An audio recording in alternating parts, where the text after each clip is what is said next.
بسم اللہ الرحمن الرحیم۔ ایک سال میں 2 رمضان۔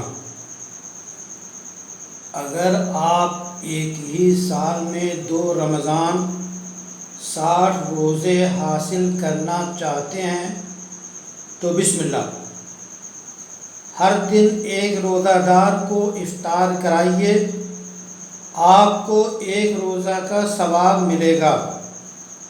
آپ پورے رمضان شریف میں جتنے لوگوں کی افطاری کا نظم کریں گے اتنے ہی روزے آپ کے اعمال میں لکھے جائیں گے۔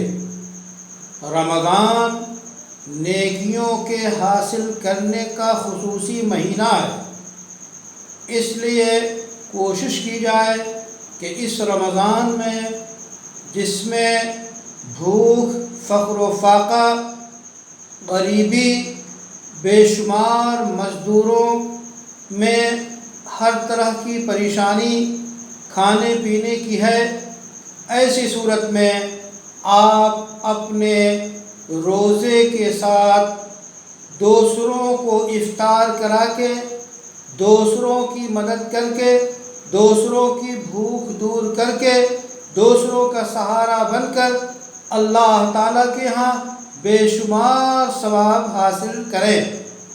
یہ ایک تعبیر ہے کہ ایک سال میں 2 رمضان کے 30 لوگوں کو اگر آپ نے 30 دن افطار کرایا تو گویا 60 روزے آپ کو حاصل ہو گئے، 30 روزے آپ کے خود، اور جن لوگوں کو آپ نے افطار کرایا ان کے روزوں کا ثواب ان کو بھی ملے گا اور آپ کو بھی ملے گا۔ اللہ تعالیٰ ہمیں روزہ رکھنے اور لوگوں کے کام آنے کی توفیق سے مالا مال فرمائے۔